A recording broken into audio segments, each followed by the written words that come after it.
قال ألم أقل لك إنك لن تستطيع معي صبرا قال إن سألتك عن شيء بعدها فلا تصاحبني قد بلغت من لدني عذرا فانطلقا حتى إذا أتيا أهل قرية استطعما أهلها فأبوا أن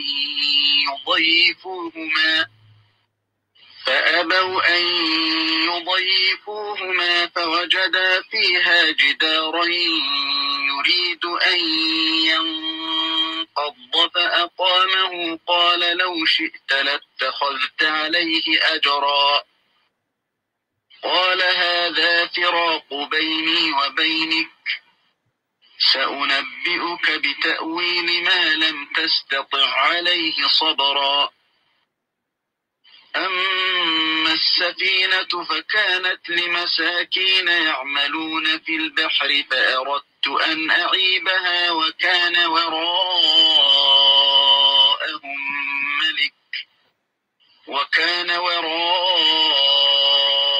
وراءهم ملك يأخذ كل سفينة غصبا وأما الغلام فكان أبواه مؤمنين فخشينا أن يرهقهما طغيانا وكفرا فأردنا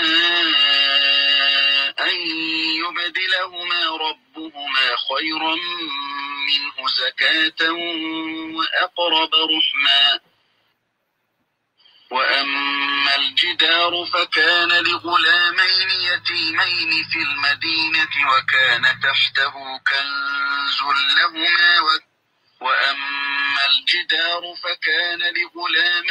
يتيمين في المدينة وكان تحته كنز لهما وكان أبوهما صالحا فأراد ربك أن يبلغا أشدهما ويستخرجا كنزهما رحمة من ربك وما فعلته عن أمري ذلك تأويل ما لم تسطع عليه صبرا أعوذ بالله من الشيطان الرجيم بسم الله الرحمن الرحيم الحمد لله رب العالمين والصلاة والسلام على من أرسل رحمة للعالمين نبينا محمد صلى الله عليه وعلى آله الطيبين الطاهرين وأصحابه الذين آمنوا به وأيدوه ونصروه واتبعوا النور الذي أنزل معه جعلني الله وإياكم في زمرتهم يوم لا ينفع مال ولا بنون إلا من أتى الله بقلب سليم اللهم ثبت جناني وأجر الحق على لساني وأعوذ بك أن أظلم أو أظلم وأعوذ بك أن أقتال من تحتي إنما الأعمال بالنيات وإنما لكل امرئ ما نوى Yanwa musulmi, assalamu alaikum wa rahmatullahi ta'ala wa barakatuh. Muna yi wa Allah godiya, sarki mai kowa mai komai. Ya sake dawowa da mu a cikin karatun littafinsa mai girma Alkur'ani. A yau, Ramadan ya samu kwana 13, hijira na Annabi sallallahu Alaihi wasallam yana da 1441. Watan Mai yana da kwana 6. Miladiya yana da 2020. Ubangiji a cikin ganin daman shi da ikon shi ya sake hada mu a wannan lokaci mai albarka, wanda muke tahlilin ayoyi daga cikin ayoyin Alkur'ani mai girma muna cikin wannan sura wanda yake mai tarin albarka, suratul kahf. Muna cikin kissa wanda take mai matukan muhimmanci a cikin kissa na alkur'ani wanda yake mai girma. Shine kissa na Hadar alaihi salam tare da Musa alaihi salatu wassalam. Kamin mu shiga a cikin karatu, akwai waɗansu 'yan tambayoyi kadan wanda za mu dan amsa su a gurguje a cikin gaggawa. Wataƙila abin da ya saura na tambayan kuma mun bar shi zuwa gobe, saboda kar mu ɗauki lokaci da yawa a cikin amsa tambayoyin. Tambayan farko shine mutum na tambaya dangane da zane-zane da ake yi a jiki wanda ake yi da muka sani da suna tattoo. Wani design ne da ake yi ya manne a jikin mutum.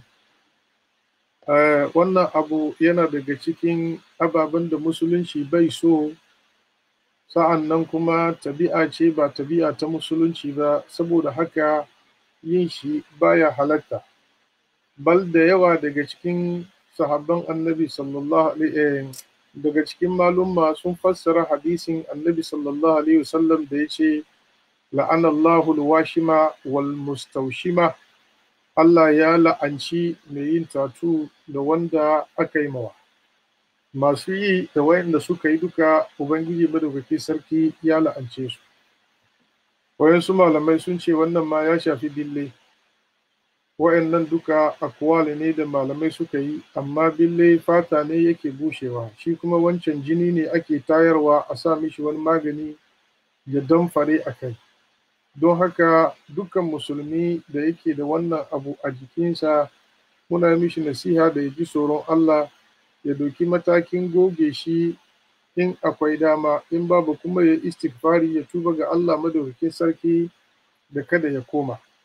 Wanda kuma ke da niyan yi, to ya sani malumman musulunci baki daya sun yi magana bisa kan haramcin wannan, saboda wannan hadisi na la'anallahu alwashima wal mustawshima. Sa'annan tambaya na biyu, wannan ya shafi magana ne akan mustalahul hadis. A bisa wata hadisi da aka rawaita a cikin littattafai sahihai, wata rana annabi Muhammad sallallahu alaihi wasallam ya fito ya shiga masallaci, har ma ya saya inda yake sayawa ya tada kabbara. A wani ruwayan ma har ma ya yi kabbara. Bayan an gama daidaita sahu, sai ya juyo ya ce masahabbai, ku saya inda kuke, makanakum, kowa ya saya inda yake. To akan haka annabi sallallahu alaihi wasallam ya shiga gida, ya je ya yi wanka, ya dawo. Wato wannan lokaci da ya shigo, bayan ya saya dab da lokacin da zai tada kabbara, sai ya tuna cewa akwai janaba tare da shi, a bisa mantuwa ya shigo. To sai ya ce, to ku saya. Sai ya shiga gida, ya je ya yi wanka, sa'an nan ya dawo ya ba su sallah. Ruwayan na cewa kana ganin digon ruwa ma tare da shi. To wannan hadisi ake tambaya, wai menene ingancin wannan hadisi, saboda ya zama muhawara mai ƙarfi akan sha'ani. To abin da zan ce dangane da wannan, ba zan so in ja maganan da tsawo ba. Idan ka ji ana muhawara bisa kan irin wannan hadisi, to dayan biyu ne, ko dai wa'anda dama littattafan sunna a wurinsu ba ingantattu ba ne, suna da nasu ra'ayi da nasu littattafai da nasu mazhaba, wanda shine abin da suka dogara a kai. Mai yiwuwa ya zamana suna da nasu mazhabi, suna da nasu ra'ayi, suna da abin ga littattafai wanda yake shine marji'insu. To wa'annan mutane ba za ka iya dokan littattafai na sunna kai musu hujja da shi ba, saboda dama ba marji'insu ba ne. Tunda ba marji'insu ba ne, to ko me zai zo ciki idan ya dace da abin da suke kai sai su karbi da cewa gaskiya, in ya saba kuma su yi wasi da shi. Wannan suna da ‘yanci, tun da dama ba mazhabinsu ba ne mazhabin ahli sunna wal jama'a. Don haka abin da ya shafi Buhari, abin da ya shafi Muslim, Tirmizi, Nisa'i, Abu Dawuda, Ibn Majah, Musnad Ahmad, da kuma kutubu siha kamar Sahih Ibn Uzaima, Sahih Ibn Hibban, da kuma Mustadrak, da su Muwatta Malik, da Masani, wa'annan maraje su a wurinsu ba marja'i ba ne. Su suna da nasu littattafai, suna da marji'insu, suna da hanyar karban hadisinsu. To wannan ba za ka iya yin mu'awara da su bisa kan ingancin hadisi wanda asalinku daban-daban ne. Kamin ku yi mu'awara ya kamata asalinku ya zama abu guda, kuma ku san abin da za ku yi mu'awara kai. In kuma asalinku ya bambanta, to ya kamata ku samu madogara guda, ka'ida wanda ku duka za ku iya yin magana, sai ku samu haduwa. In ba haka ba, ba za ka taɓa yiwuwa kana kawo mai hadisai a Buhari, a Muslim, a kaza, kai kana cewa ya inganta, shi yana cewa bai inganta ba, domin mashayanku daban-daban. Na biyu shine mun samu wata jarabta mai sanani kwarai da gaske. Zamanin muna malanta, kowa ya tashi ma da yake komi ya koma cikin maganan sai an kawo hadisi, sai an kawo hadisi. Ya sa almajirai karatun ilimi na mustalahul hadis.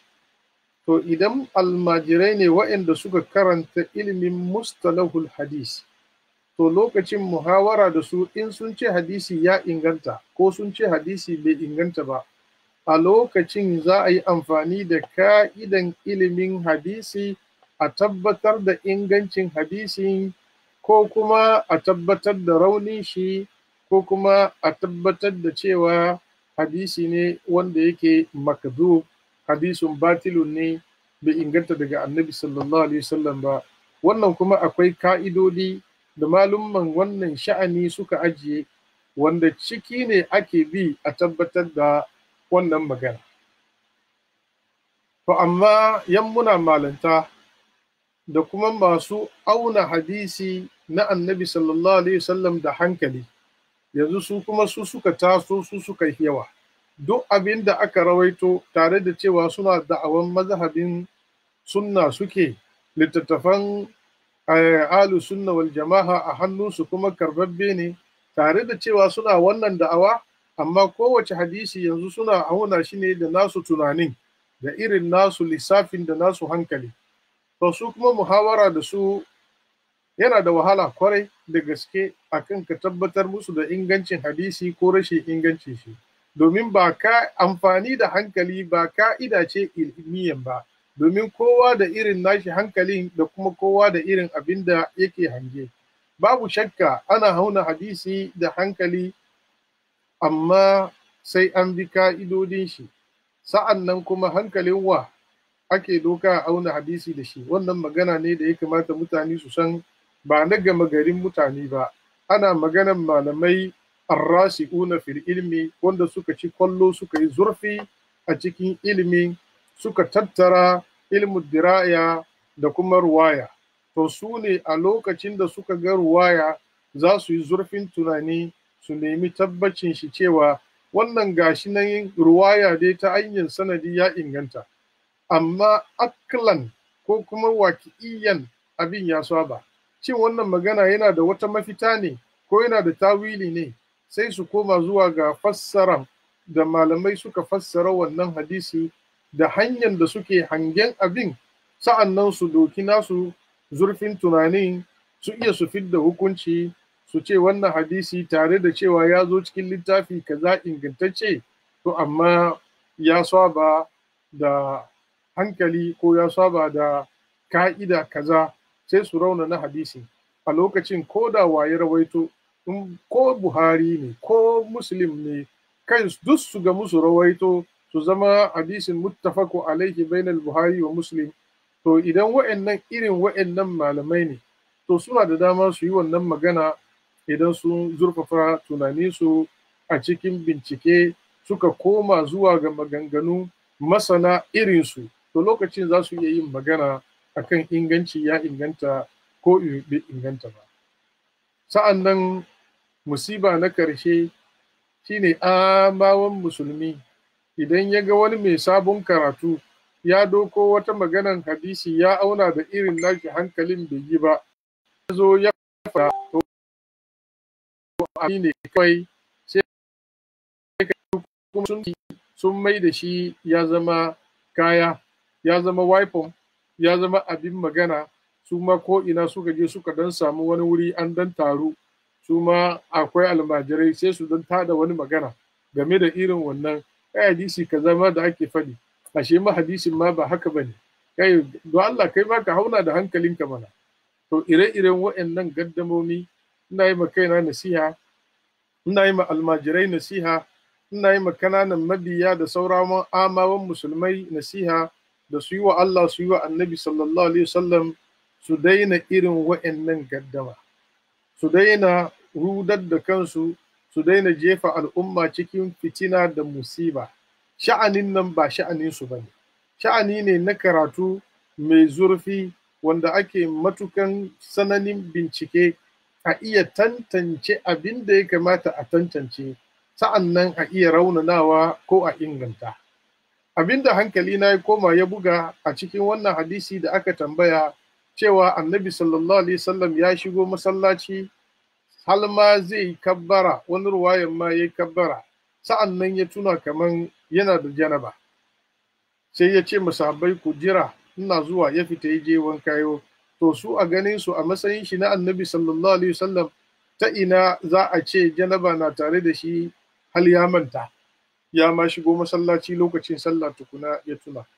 A sakaran jiya abin mamaki cikin karatun mu kamin wannan tambaya ya sauko, mun gaya muku mantuwa ja'izi ne akan annabawa, karkashin fadin Allah madaukakin sarki da annabi Musa alaihi salatu wassalam ya ce wa dan uwan shi Hadar, la tu'akhizni bima nasitu wala turhikni min amri usra.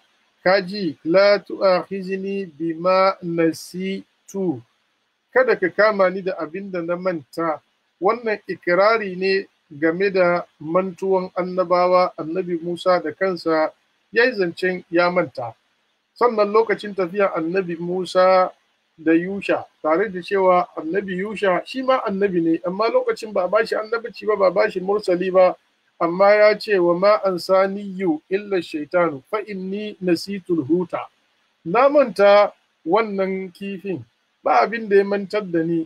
Sannan Ubangiji da kanshi ya dangana mantuwan da Yusha da kuma ainihin Musa alaihi salatu wasalam, nasiya hutahuma.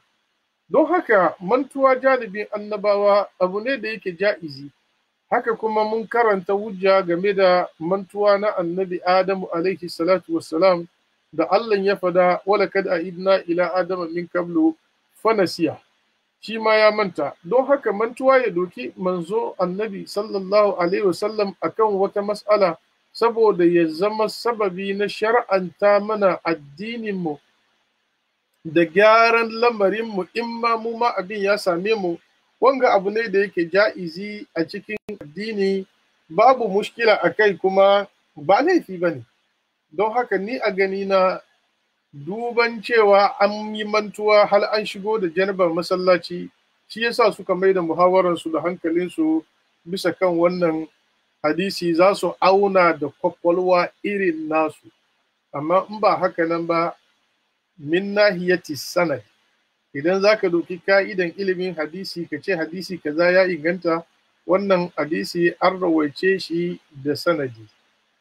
Dole kuma hadisi zai inganta, ana son muttasilu sanad, sanadin nan ingantacce ne. An rawin abitin adilin, sa'annan min gairi shuzuz wala illa. Rawin da aka rawaito hadisin nan kuma ya zama mai kiyaye abu ne, sannan kuma ya zamo adili ne, sannan hadisin nan ya zama ba shazi ba ne, sa'annan ba ta da illa. To wannan hadisi kakaf da sanadi aka rawaito shi zuwa ga rawin da ya rawaito. rawi guda daya guda uku a cikin sahabban manzo Allah suka rawaito wannan hadisi. Abi Bakarata ya rawaito wannan hadisi. Anas bin Malikin ya rawaito wannan hadisi. Abu Huraira radiyallahu anhum ajma'in su guda uku sun rawaito wannan hadisi. Sannan mutane masu tarin yawa sun karbo wayannan hadisi daga hannu wayannan sahabbai daban-daban. Don haka wanga hadisi yana daga cikin hadisin da malaman hadisi ke ce da shi hadisul mashhur, hadisi shahararre.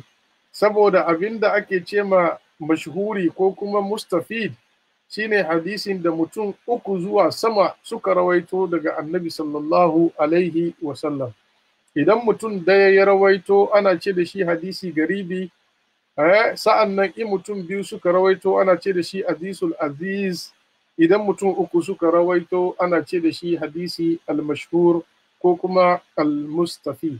Wanga hadisi yana daga cikin hadisin da ake kira hadisi mashhuri ta ka'idan ilimin hadisi, ko da bai shahara ba a halshin bakin mutane, amma dai ya shahara a ilimin ka'ida, domin Anas bin Malik da kuma Abi Bakarata da Abu Huraira radiyallahu ta'ala anhu. Abu Bakarata da Abi Huraira da Anas bin Malikin to sun kai uku, don ka hadisi ne shahararre. Sannan ya zo da sanadi kuma muttasilu sanad. Sannan ruwatul hadisin nan duka kuma adilai ne, sa'annan dukkansu kuma huffazu ne, sa'annan hadisin bai da wata hadisi da ta mai karo a wani wuri, sa'annan ba ta da illa. Illa wanda yake nema ya kawo mata illa ya ce don me aka ce annabi ya yi mantuwa. To manzo Allah ya yi mantuwa abu ne ja'izi domin ya shar'anta mana mu ma in mu yi mantuwa ga abin da za mu yi. Ina taba abin da zan faɗa dangane da wannan hadisi kenan.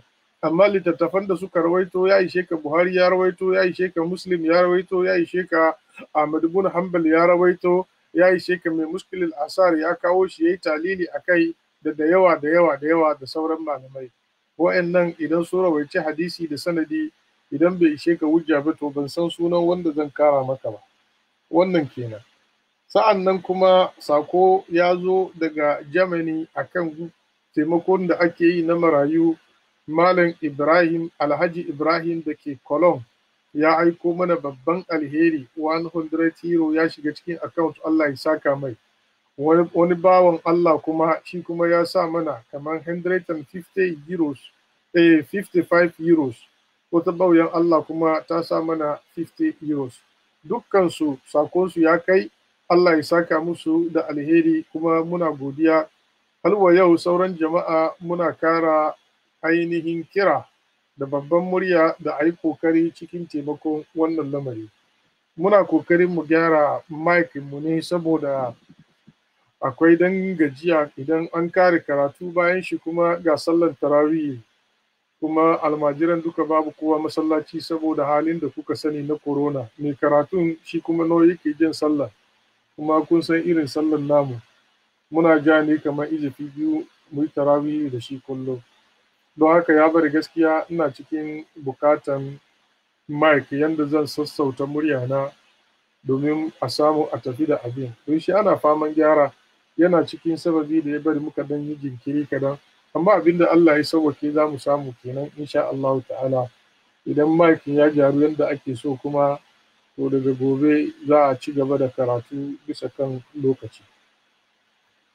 A jiya a cikin ikon Allah mun samu mun karanta fadin Allah madaukakin sarki da ya yi ta koro mana irin abin da ke afkuwa tsakanin annabi Musa alaihi salatu wassalam da Hadar.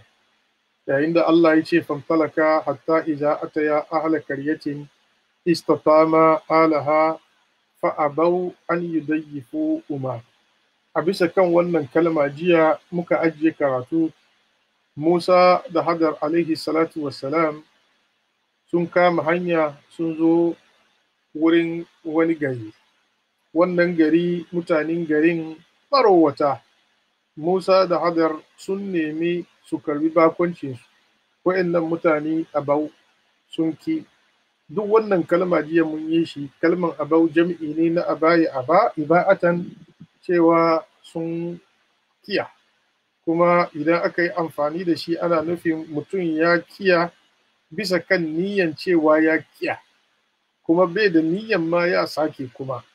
To don haka Imam Faruddin Razi ya kawo kisa na mutanen wannan gari sun zo neman a sake musu wannan bawon a mai da shi ta, sai zama fa'atau, lokacin zai zama abin yabo ne ga mutanen gari. Idan da ya zama fa'atau an yudayyifuhuma, sai zama ai fa'atau li yudayyifuhuma, sun zo don su karbi bakonci, su karbe su baki in ya so su kula da su. To annabi sallallahu alaihi wasallam ya kiya, mun ce wannan kisa alal hakika ba ta inganta. Sa'an nan garin da ake liganta mishi cewa Antakiya shine abin da yawa cikin malaman tafsiri suka faɗi, wannan gari ma ba tabbas ne wannan gari ba, Allah bai ambata ba, kuma ba ma bukatan mu sa kalo, saboda abin da suka yi ba abin alheri ba ne. Wannan kuma yana daga cikin koyarwa da annabi sallallahu alaihi wasallam ya yi wa al'umma, da kada ku yi ta bibiyan al'auran ‘yan uwanku. La tattabi aurata akhika muslim, fa inna man ittaba'a aurata akhihi taba Allahu aurata. Kada mutum ya bi aibin dan uwan shi musulmi. Idan kana bibiyan aibin dan uwanka musulmi, Allah madaukaki Ubangiji mai a cikin lungun daki kuma yayi.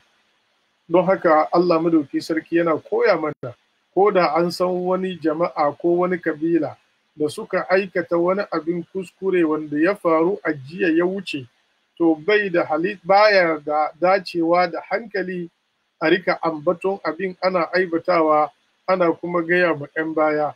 Wannan yakan zabo sababi na bacin rai da kuma jin zafi ma wa'annan kabilu ko kuma wa'annan al'umma ko kuma jama'a mutanen wannan gari. Sai dai abin da ya zama dole a fada, to sai a yi bayani, a yi ishara yanda mutane za su hannu. Wannan kenan. An yudayyifuhuma shine sun ki kada su karbi bakoncinsu. Mun yi magana kan istat'ama ajiya, sun nemi a ba su abinci ne, amma Allah ya ce an ki karban bakonci.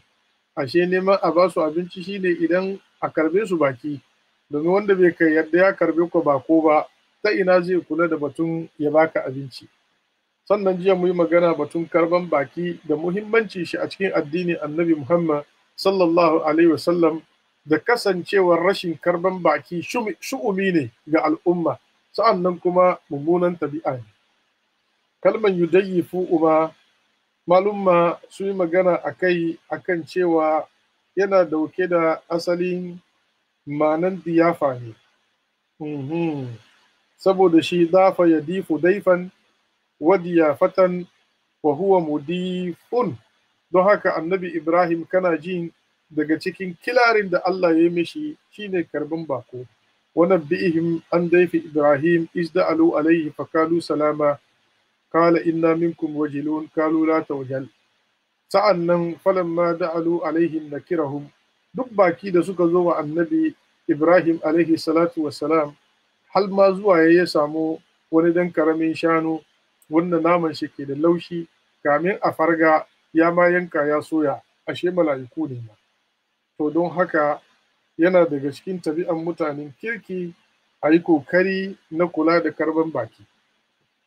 Ayan gaba, fawajada fiha jidaran yuridu an yankadda.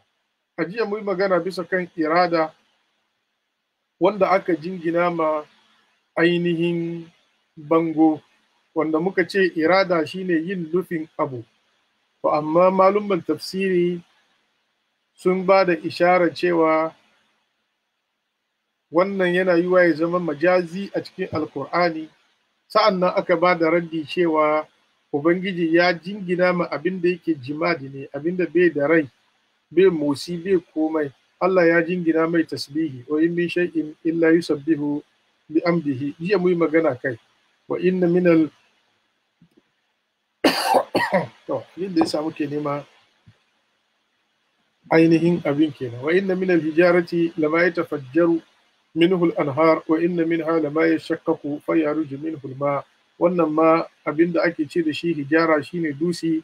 wa inna minha lama yahbitu min khashyatillah law anzalna hadha alqur'ana ala jabalin. Kasancewan kuma kututturen dabino ta yi kuka, kasancewan dusi na yi ma annabi sallama, kasancewan dusin udu tana son annabi, annabi yana son ta. Wayannan duka ya jingina da ababen da suke jima irada. Lakin lugan irada abinda take ba da ishara a nan ga shine karkata. Saboda idan aka ce arada ila shay'in bi ma'ana malal iradatul qalbi shine mailul qalbi ila shay'in. Zuciya in ta nufi wani abu bi ma'ana ta karkata zuwa ga abin. Kasancewan in aka ce irada shine karkatan zuciya zuwa ga wani abu. Domin wannan jima da ya zama bai da zuciya idan an dangana mai irada, bi ma'anan iradan shi anan shine mailuhu, bi ma'ana karkacewan shi.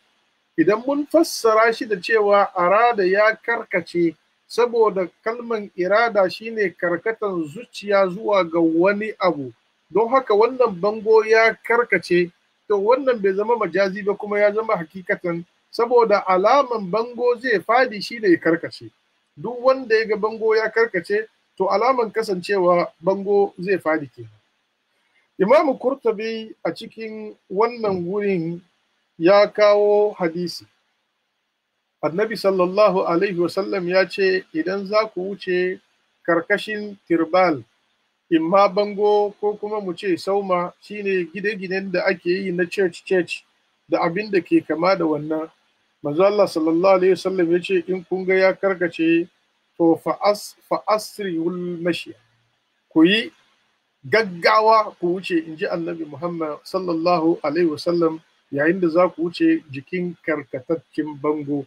Sai sa Sheikh Kurtubi ya ce in bango ya karkace baya halatta a zamna a karkashin shi, baya halatta ka saya a wurin, saboda idan ya fadi ya kashe ka, ya zaka man ka commit suicide, wanda yake wannan kuma sabo ne na Allah madaukakin sarki, sabo kuma wanda yake mai girma.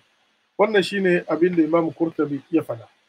Yuridu an yankadda fa akama. Kalmar inkadda shine bi ma'ana ya fadi, faduwa, amma faduwa da sauri. Haka sahibul kashaf ya fadi, abinda zai fadi da sauri shi ake amfani da lugan inkadda. Ya ce asalin wannan luga daga qadada ne, shine abu ya fadi kamar gini ya fadi ya zama sakuwa, duwatsu kanana. Ya ce shine asalin. Don haka idan bango ya ruso ya fado, abinda ke faruwa shine duk gaba daya ya zama ya kakkarye. In kuma bango ne ya kakkarye, zai zama kamar sakuwa ne, duwatsu kanana. Ya ce daga wannan ne aka yi amfani da wannan luga a cikin larabci. Zan yi kokarin yi ma da yawa daga cikin mutane nasiha su yi hakuri lokacin da suka ga na fara karatu, text messages da menene da suke ta jejjefowa a cikin lokacin da muka fara karatun nan, da the same machine muke karatu. Yasa abin da kuka jefo duka yana reflect bisa kan idona, yakan dan dauke mini hankali. Saboda haka masu dan aiko mini su yi hakuri, su bari in an kare karatu sai su jefa mini. Ni ke karatun kuma sai ga an dan jefo mini. Ina nan an jima kuma wani send test an jima, to wannan yana dan dauke hankali, kuma ba zan iya kashewa ba domin da the same machine kenan ake karatun, kuma kai ne sakon yake zuwa. To yuridu an yankadda, kalmar inkadda abin yana nufin faduwa, bi ma'ana ya karkace saura kaɗan ya fadi. Faduwa wanda yake kuma cikin gaggawa, ba da jimawa ba zai fadi. Don haka suka zo a cikin istikakin lugan suna cewa inkadda yankuddu indadan. Haka suka ce shine lugan shi na asali. Ya fadi yana nufin faduwa, ya yi wata irin faduwa. To wannan bangon ya karkace, yuridu an yankadda fa aqama. Shikenan Hadar alaihi salatu wassalam sai ya mike shi. a cikin kira'a da aka rawaito cikin kira'o'i daga annabi Muhammad sallallahu alaihi wasallam wanda Abdullahi ibn Abbasin haka ya karanta ya ce kuma wannan kira'a ya karbo shi ne daga Sayyidina Abubakar radiyallahu ta'ala anhu. Sayyidina Abubakar ya ce annabi Muhammad sallallahu alaihi wasallam ya karanta wannan aya haka, ya ce fawajada fiha jidaran yuridu an yankadda fahadamahu summa ka'ada yubnihi fa akama. To wannan kira'a idan ya tabbata da wannan hadisi a haka, to wannan ya zama kira'a tafsiriya wanda annabi Muhammad sallallahu alaihi wasallam ya fassara sifan abin da ya faru. Manzo Allah sallallahu alaihi wasallam a cikin wannan hadisi idan ya inganta, to ya nuna da hadar ya ga abin ya dan karkace yana nufin faduwa, fahadamahu, sai ya rusa shi ma gaba daya, ya rusa abin kasa kwas, sa'an nan kuma ya fara ginawa. Imam Kurtabi kamar yadda na fada a jiya ya ce fa'aqama ya yi ishara ne zuwa ga bangon sai bangon ya sake mikewa. Ya ce wannan ya fi dacewa da mu'jizan annabci, ya fi dacewa da karaman waliyai, cewa ya dan mike shi ne haka kawai cikin dan lokaci kadan. Amma wannan kira'a na Abdullahi ibn Abbasin da ya ba da isharan hadamahu ya rusa shi ne, sun maka hada yabnihi, sa'an nan kuma ya so gina shi, sai ya nuna cewa ginin ba da mu'jiza ko karama ne aka yi shi na ishara ba. Sa'id ibn Jubairin ya ce masa'ahu, da ya ga abin ya karkace yana nufin faduwa, zuwa ya shafa abin da hannun shi aka, sai abin ya koma ya saida, bango ya koma ya siya daidai kamar yadda yake. Idan muka lura da abin da Abdullahi ibn Abbasin ya rawaito daga Sayyidina Abubakar zuwa ga karatun manzon Allah na wannan aya, wannan kira'a ne tafsiriyan ko sawwara ainihin waki'an daga manzon Allah ne, amma ba kira'a ce da za a karanta a yi sallah da ita ba. Muna gaya mana irin wannan a wurare da yawa a cikin Alkur'ani, wa hasatan cikin wannan sura da yake manzon Allah ya kakkaro kissan duka baki daya. Don haka in sun zo karatu, in sun kai wurin, sukan kara lafazin da manzon Allah ya gaya musu cikin hadisi domin manan ya cika, amma ba shi ne kira'an wanda yake mutawatiri ake bukatan a yi sallah da shi ba. Wannan kenan. Sannan i'tiradin da annabi Musa alaihi salatu wassalam ya yi mahadar cewa laushita lattahasta alaihi ajra, malam da dai ka so wallahi da ka karbi wani abu. Sai ya nuna cewa ba nuna shi kurum aka yi da hannu aka miki ba, sa'an nan ya nuna ba zallan shafawa ba ne, akwai alaman cewa an dangaji a ciki. To wannan shi zai karfafa ruwayan Abdullahi ibn Abbasin cewa hadamahu ya rusa shi, sa'an nan kuma ya sake ginawa. Ya nuna cewa an dangaji, domin annabi Musa alaihi salatu wasalam gani yake an shigo garin da baki ba a karban su, ba wanda zai ba su ruwa su sha, sa'an nan kuma za ka zo kuma ka iske wani aiki, kuma ka dora ma kanka wani aiki kuma ka musu wannan aiki firi, mala ya kamata a karbi wani abu. Wannan abin da yake bada ishara kenan a cikin wannan aya cewa Hidir ba da zallan karama kurum nan point abin yayi ko shafawa, ko da yake wa zalika alallahi bi aziz, wanda da yawa daga cikin malamai sun karkata zuwa ga wannan. Yana daga cikin kisa da aka bayar nashi na irin wannan aiki, to amma kasancewan ruwayan hadisi ya ce ya rusa sannan ya fara ginawa, bai gwada kaman ginin ya doke shi lokaci mai tsawo. Domin daga cikin kissosi da ya zo Isra'iliyat dangane da labarin shi wannan mutum Hadar, muka ce kissa Isra'iliya yana daga cikin abinda mun karanta idan bai karo da addininmu ba. In yi karo da addininmu ba ma karantawa. Idan ya zo a cikin littafinmu mun gaskata. In ba shi cikin littafinmu ba karo kuma, oho, kana da ‘yanci ka gaskata ko ka karyata, wannan ya rage naka. An ce wata rana wani bawa cikin bayin Allah ya hadu da Hijir, ya gan shi a cikin sifan kamala, ko a zamanin bani Isra'ila aka yi ko a yaushe aka yi, haka ya zo a cikin littattafai, amma wannan kisa ne Isra'iliya. Bawan Allah nan na cikin sananin bukata, kuma ya ga mutum da farin shiri mai kyau ga kamala, dai wanga dai ka gan shi ka kaman akwai wani abu. Ya zo ya samu Hidir, ya ce bukata ya dame ni, ina cikin sananin bukata, ina neman taimako, a yi kokari a taimaka mini. Hidir a wannan lokaci aljifin shi ba komai, sai ya ce wa bawan Allah nan, wayo ka gama ni da sarkin da ban iya hana ka, amma inda ka gani nan babu abin da za baka. Mutumin ga yana ce yana ganin bai yiwuwa wannan sifa, wannan saurayi lafiyayye kamala da irin wannan shiri kuma a ce ba komai aljifin shi, bai dai niyan ba. Ya masa mutumin ya yi bayani mutumin, sai ce to abu guda ya saura mini yanzu, kaga inda nake sayin nan ba ni da shi, shi na gaya maka, amma in ka san kasuwan bayi, ka san mai neman ya sai bawa, to kama ni, in ya so ka je da ni kasuwan bayi ka sayar, ka karbi abin da duk yayi maka, ka je ka biya bukatan iyalin. Wai she mutumin kuwa ya kama shi kai shi kasuwan bayi kuwa, da ya kawo shi kasuwan bayi sai da shi. Sai aka samu wani bawan Allah mutumin kirki salihi da ya gan shi ya ga alaman ga girma ga kuma kamala annuri na tare da shi, sai ya yi ciniki, sai aka sai da mai, wanga ya karbi kudi ya tafi. Shi ma wannan ya zo da hadar gida a makon bawa, kwana daya, kwana biyu, kwana uku, bai sa wannan bawan Allah bai sa hadar kowane aiki ba.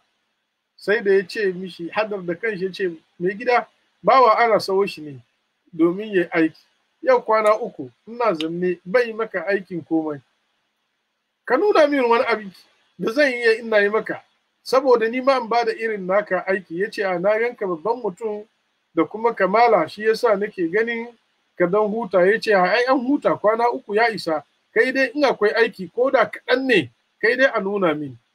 To an ce mutumin ya tashi yin gini, ya tara duwatsu a nan gefe, yana bukata a tattaro da su bisa kan filin da zai gini.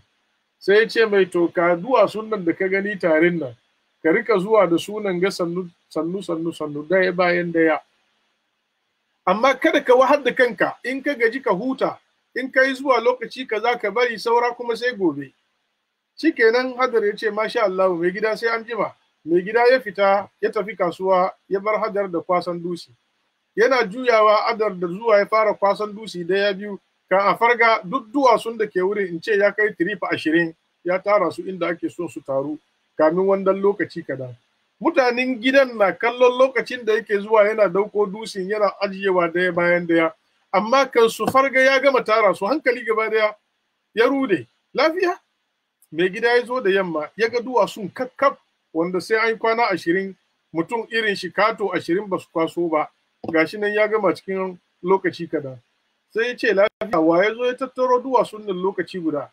Sai masu gidan suka ce yanda kake mamaki haka muke ba, ai bawan kan nan ne. Ya ce kai, wanda na ce ya yi aiki sannu ya huta, da wani irin karfi, ina ya samu kaya, suwa suka taye shi? Aka ce shi kadai ya yi. Ya yi shiru, ya kwana cikin tunani. Gari ya waye zai fita, ya duba bawan kurum, ya ce da shi to zan tafi kasuwa sai an jima. Sai Hadar ya ce mishi a mai gida, duwatsun nan idan gini za a yi da su, ai na taba koya, sai a nuna mini inda za dan fara, in ya so in gani, in dan soma sannu watakila kamin ka samu masu gini su zo, ni kuma an samu an dan taimaka. Ya ce to ga dai irin abin da ake son a gina, amma ban son ka yi irin aikin jiya, ka yi sannu na ce, in ka gaji ka huta. Ce to ba laifi. Yana wucewa, kan ya dawo, Hadar ya gina gidan, abin da ake son a gina an gina an kare.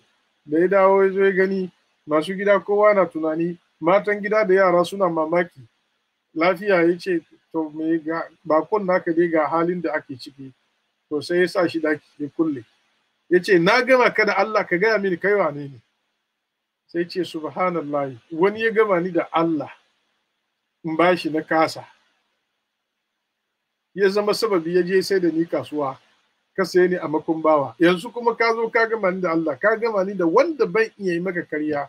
Ni ne Hadar, mai suna kaza. Ai sai mai gida ya rude, ya fadi yana bashi hankuri. Ya ce na ‘yanta ka zama da, ina rokonka ka yi hankuri ka zamna tare da mu, wahal da kai da na yi kwana biyu saboda Allah na ina roƙo ka yafi. Ya ce ai hakkinka na baka, amma in dai ka yanta ni saboda Allah, ni ma ina roƙonka ka kyale ni tafi da shani na. Ya ce to na sallame ka, ya musu addu'a. Abin da ya sa na kawo wannan kisan, an ce yana da ire-iren irin wa'annan ababa da yawa. Idan ya tashi zai yi gini, an ga yana ginin gashi nan ya yi zufa yana yi, amma kan lokaci kadan ya kare. To don haka yana yiwa fa a kama wannan ruwayan Abdullahi ibn Abbasin zai taimaka cewa ya rusa ya gina.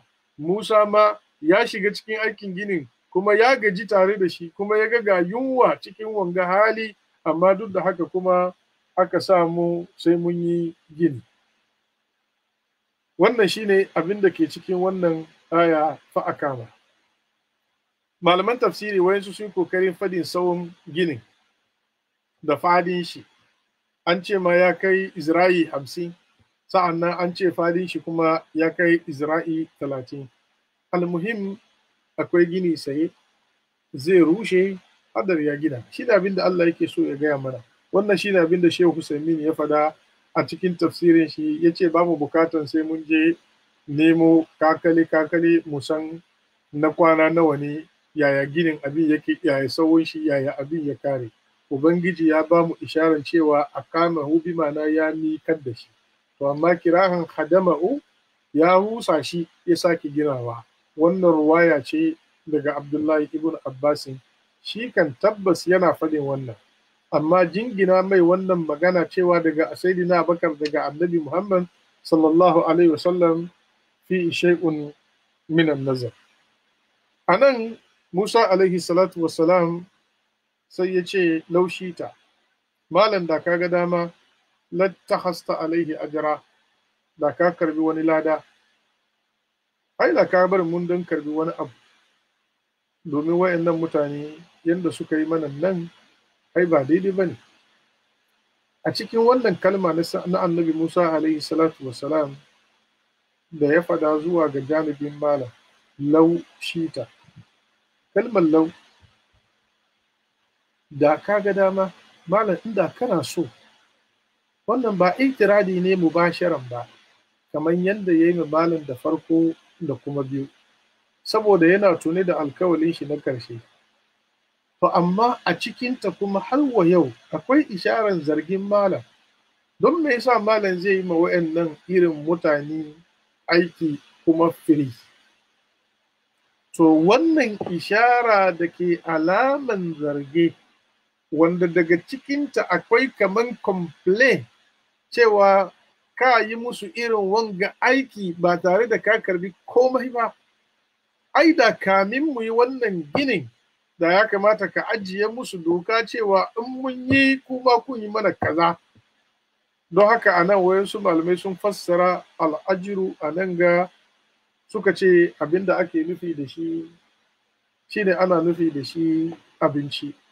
Domin dama yunwa ya kwaso su, kuma abin da suke nema shine abinci.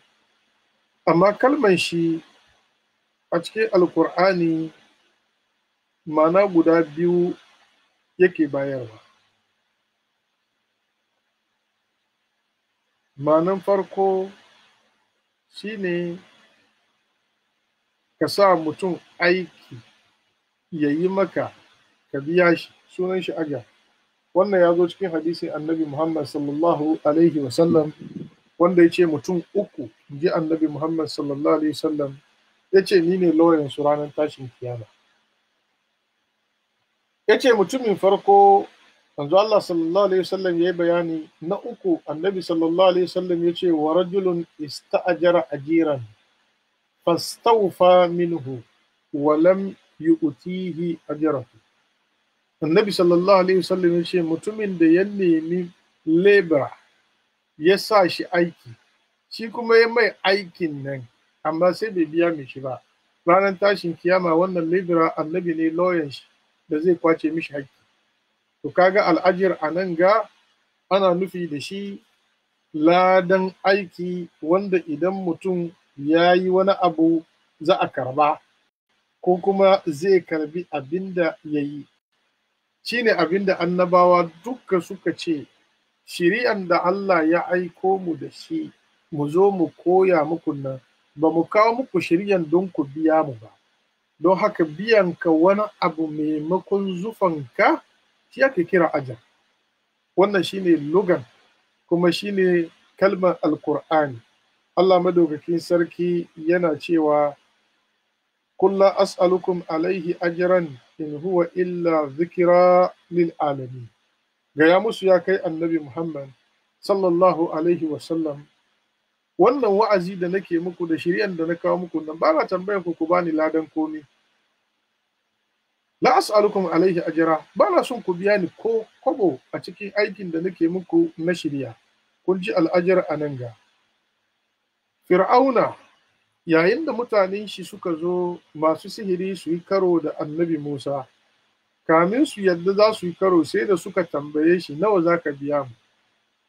وجاء السحرة فرعون قالوا أئن لنا لأجرا إن كنا نحن الغالبين.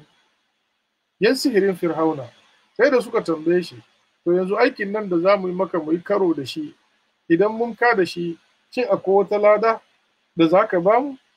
To irin wannan ajar duka ana nufi ka yi aiki wanda ka cancanci a biya ka, ya kamata a biya ka. Shine abin da annabi Musa alaihi salatu wassalam ya yi amfani da shi a nan ga.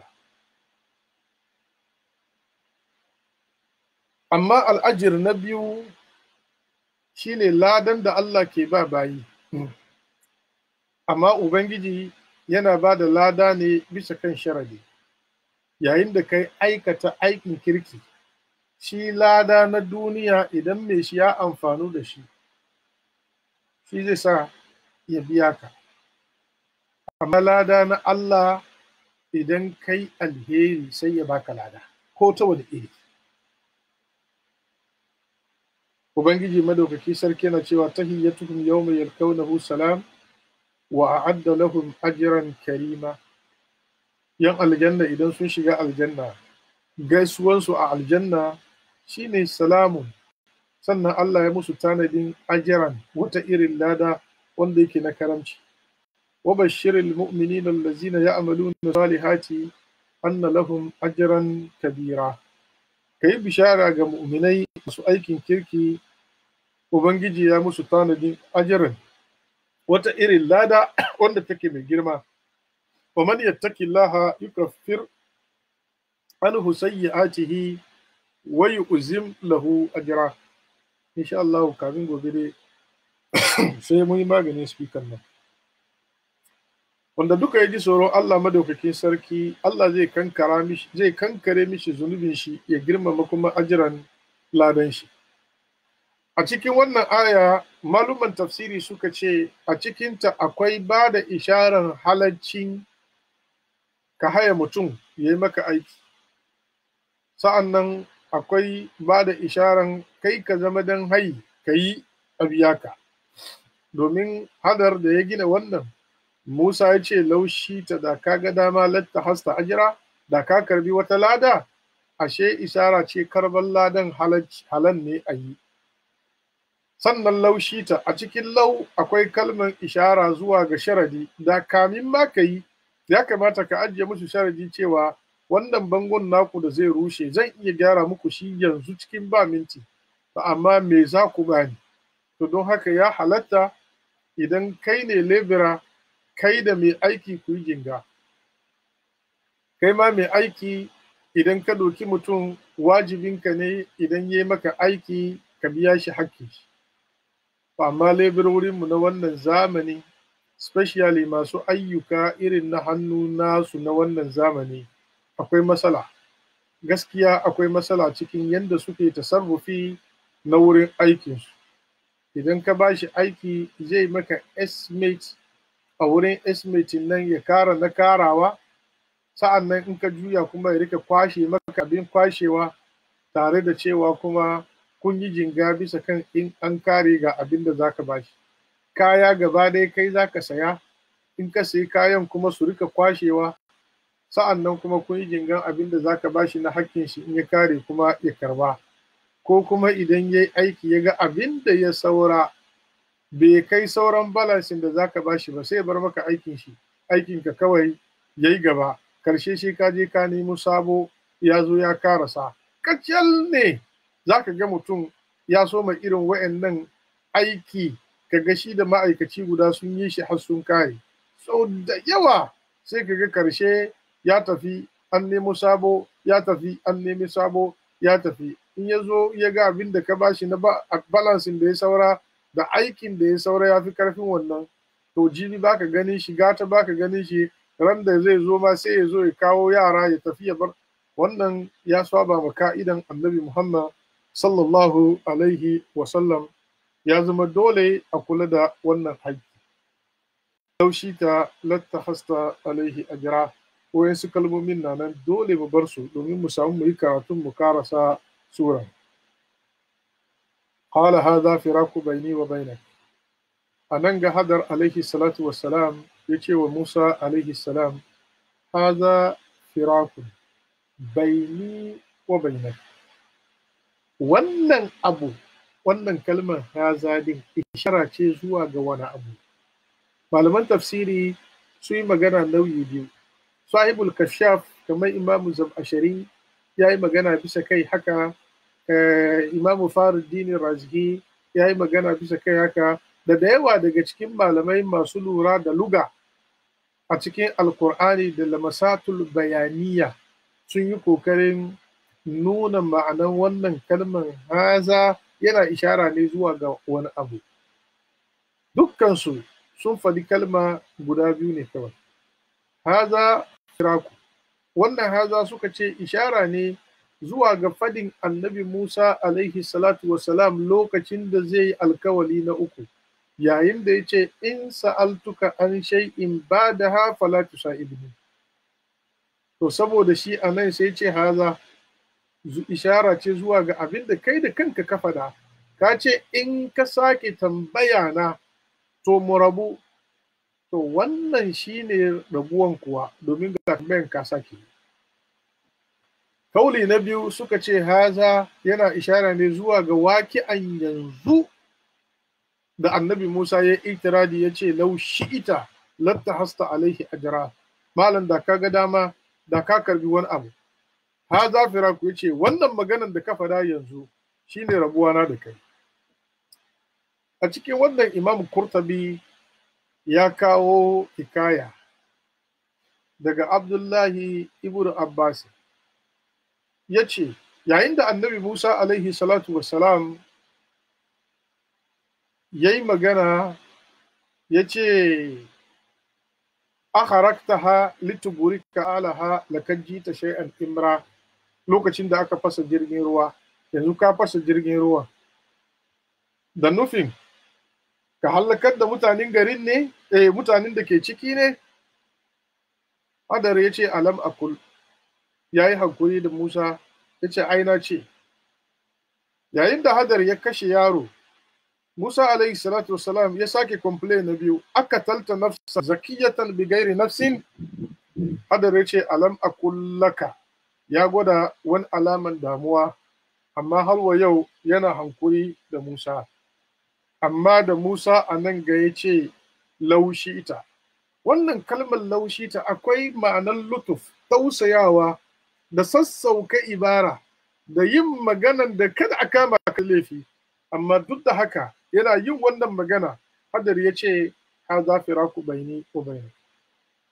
Imam Kurtabi ya ce abin da ya kawo wannan sababi, lokacin da ya yi maganan fasa jirgin ruwa, annabi Musa tausayin mutanen da ke jin ruwan yayi, cikin ruwan yayi, saboda Allah yayi, don kiyaye shari'a, aikin Allah, don Allah. Maganan ya shafi harkan kiyaye mutuncin wa'yansu daga cikin bayin Allah, bai shafi Musa kan shi ba. Don haka Hadar ya san ba selfishness ake yi a nan gaba, saboda shi ya samu hankuri. Yayin da aka kashe yaro, annabi Musa alaihi salatu wassalam ya kasa hakuri, ya yi magana ya kuwata, wannan fada ne saboda Allah, don an kashe ma Allah bawan shi ba da wani hakki ba. Musa bai da wani benefit a cikin wannan fada da yake yi, saboda haka Hadar ya sake yin hankuri. Ya ce amma da aka zo nan, laushi talatta hasta alaihi ajra, da ka dai so malam, da ka karbi wani abu. Ya ce wannan abin da Musa ke nema a karbi shine abincin da za a ci, shine abin da Musa ke nema a karbi. Yace to kun ga wannan wurin ga Musa na da bukata, abin ya shafi wani abu daga cikin ababen da annabi Musa alaihi salatu wassalam shi ma zai amfanu da shi. To lokacin ga fadan gaba na Allah bane, fada ne da aka yi saboda su. To nan tafiya saboda Allah sai ya zo ƙarshe. Jama'a, idan kuka duba karatun tafiyan nan na wa'annan mutane guda biyu, annabin Allah mursali da wannan bawan Allah salihi, da irin abin da ke faruwa a tsakaninsu yanzu, za ka ga ƙarshen komai ya zama wani abu shine abin da aka yi don Allah. Duk abin da aka yi don Allah yana nan dawwamamme kuma da shi ake zuwa gaba. Amma yayin da aka shigar da wani abu wanda ba Allah ciki, to daga wannan lokaci kuma sai a samu nakasu. Kun ga malam ya yi hankuri da Musa ba ɗaya ba, ba biyu ba, a lokacin duk fadan da annabi Musa yake yi fadan ne saboda Allah. Amma yayin da ya yi fadan ƙarshe wanda ya shafi su mutane a ciki, to daga nan fa malam ya kawo ƙarshen tafiya, domin shi harkan shi gaba daya babu wani abu daban sai dai abin da aka yi don Allah kawai, kamar yadda za mu ji a cikin ayoyin da ke gaba. Haza firaku baini wa bainak. Kalman firaku shine rabuwa, daga farraka yufarriku tafrikan. Wannan shine abin da yafi dacewa, ko da yake a cikin lugan akwai inda yake zuwa babu shadda a ciki, suna cewa faraka ba tare da an sa shadda ba. Yafraku suka ce wannan shi zama furqanan, suka ce daga shi ne Allah madaukaki sarki yake ambaton alkur'ani furqan, ma'anan furqan mai rarrabewa. Sai sa kalman firaku shine rabuwa. A da muna da wani abin da ake ce ma asiri, wanda aka raba wani da wani idan ba a son su, sai a ce an yi musu firaku. Maluman luga suka ce alfirak ma'anansa al'infisal, wanga abinga ya rabu da abinga, to shi ake kira firak. To yanzu Musa zai rabu da Hadar, ko Hadar zai rabu da Musa. Tsakaninsu wa ya rabu da wani? Domin Hadar bai ce na rabu da kai ba, Musa kuma ne ya ce da can in sa'altuka an shay'in ba da ha fala tusahibni, idan na sake tambayan ka wani abu bayan wannan, to kada ka yi tafiya da ni kuma. Shi yasa yanzu wa ya rabu da wani? A nan mu'jizar alkur'ani take da wata kalma wanda take mai ƙayatarwa. Hadar a nan bai ce zan rabu da kai ba, kamar yadda Musa bai ce zai rabu da shi ba. Kamar Musa baya son rabuwa da Hadar, Hadar kuma baya son rabuwa da Musa, amma wani abu ya raba su. Me ya raba su? Shine rashin hankuri da halin malam. Ba wai Musa na so ya rabu da malam bane, ba wai malam na so ya rabu da Musa bane, a'a wani abu ne ya raba su. Wannan abin shine itiradatin da annabi Musa ya yi ta yi, kuma wannan na ƙarshen abin da annabi Musa ya nemi abu ne da yake madiyan, wanda su ne za su amfanu, amma fadan farko duka annabi Musa ba zai amfanu da komi ba. Jirgin ruwan nan ya fashe, inda an bar shi da lafiya, annabi Musa ya fi son haka nan, ko da yake bai san abin da zai zo gaba ba. Amma ya ga an fasa musu jirgin ruwa sai ya damu saboda su. An kashe yaro ya damu don yaro ya mutu, iyayen yaro sun yi hasara, duk bai da wani benefit a ciki, amma wannan ladan yana da benefit. Kaga wanga abu shine sabbin rabuwa din, amma ba Musa ke son a rabu ba, ba Hagar ke neman a rabu ba. Sai sa haza firaku, wannan shine al-infisal baini wa bainak, kuma bai ce bainana ba. lokaci na ya fizge ni, ban so kuma in saura cikin wannan aya gobe ba. Na so wannan aya dai tabbas yau ya kare, amma ya za mu yi, ku bar mu don tura shi haka nan. Ni da kaina na fara samun headache da murya na gaskiya. In Allah ya da gobe za mu yi kokari mu gyara speaker nan da yardan Allah. A nan ha za firaku baini wa bainak. Wannan shine rabuwa tsakanina da kai, abin da ya shiga tsakaninsu ya raba su nan shine wannan ikirari, wanda daga cikin shi akwai samun amfani gare su, akwai samun amfani gare su, ko kuma tafiya ce ta Allah, komai ya kamata ya zama saboda Allah. Malaman tafsiri sun ce bai ce haza firakun bainana ba, bai ce wannan shine rabuwa tsakaninmu ba, amma ya ce tsakanina da kai. Wannan sai ya ba da isharar wani abu ne ya ba su. Wannan shine kalmar. Sannan kalmar albayin an ce shine sakiya. Da mutum zai ce wani shine baini wa baina fulan, bi ma'ana shine saka tsakanina da wani. Idan abin ya zama haka, kalman bayin zarafi ne, yana yi wa ya zama zamaniyan, yana yi wa ya zama makaniyan. Zarful zaman shine abinda lokaci ne ya kawo shi, zarful makan shine abinda wuri ya kawo shi. Cewar shi haza firakun baini wa bainaka, ai bi ma'ana haza waqtu firak, yanzu ne lokaci, shi sa wanga zamanin zafin ga na bainan ga shine na waqtu ne, na zamani ne.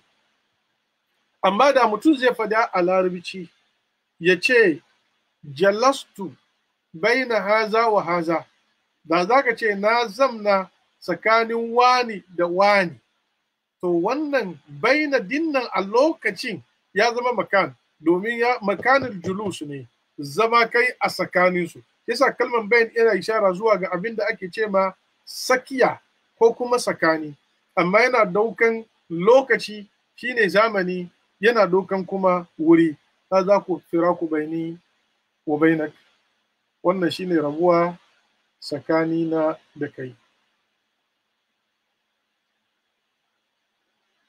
Sa'unabbi'uka, da sannu idan kai hakuri, kalman sinun nan da ya zo a ciki na sa'unabbi'uka, da sannu, unabbi'u zan ba ka kai annabi Musa alaihi salatu wassalam, da wani abu malam tasti, abin nan da yake ka kasa, sabran ankuri alaihi, a bisa kai. Wannan shine karatunmu gobe insha Allah ta'ala. A nan za mu dakata a yau. Ina cewa rabbana atina fid dunya hasana wa fil akhirati hasana wa qina azaban nar. Allahumma ati nufusana taqwaha wa zakkiha anta khayru man zakkaha. اللهم ربنا تقبل منا الصلاة والصيام واشرنا في زمرة خير الأنام. اللهم إنا مؤمنين وأمتنا مسلمين محسنين تائبين طاهرين لله رب العالمين، لا مبدلين ولا مغيرين ولا فاتنين ولا مفتونين، برحمتك يا أرحم الراحمين يا رب العالمين. Ni da ku ina roƙon Allah ya fi mana zubanmu, ya ‘yanta mu ga barin wuta albarkacin wannan wata, albarkacin annabi sallallahu alaihi wasallam.